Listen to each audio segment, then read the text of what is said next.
रामायण एक पौराणिक कथाओं में से एक है।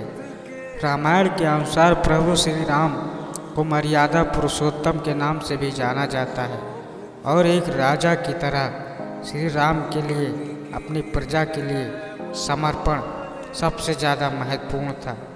ऐसे में जब लंबे समय तक रावण की कैद में रहने के बाद माता सीता जब वापस आई तो उन्होंने अग्नि परीक्षा दी।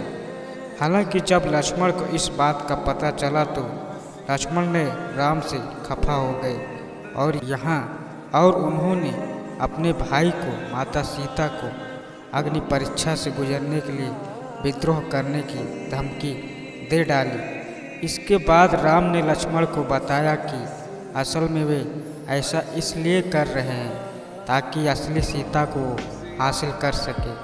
तो क्या आप जानते हैं कि आखिर सीता माता को किन कारणों से अग्नि से गुजरना पड़ा था? अगर आप नहीं जानते हैं तो इस कहानी को लास्ट तक जरूर देखिए। रामायण में एक नहीं बल्कि दो सीता थी।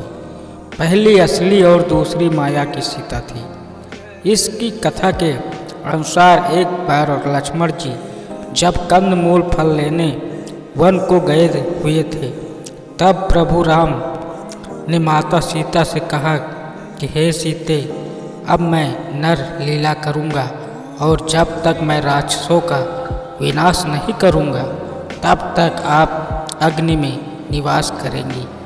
ऐसा कहकर श्री राम ने माता सीता को अग्निदेव को सौंप दिया था। इसके बाद असली सीता जी की जगह माया की सीता प्रकट हुई।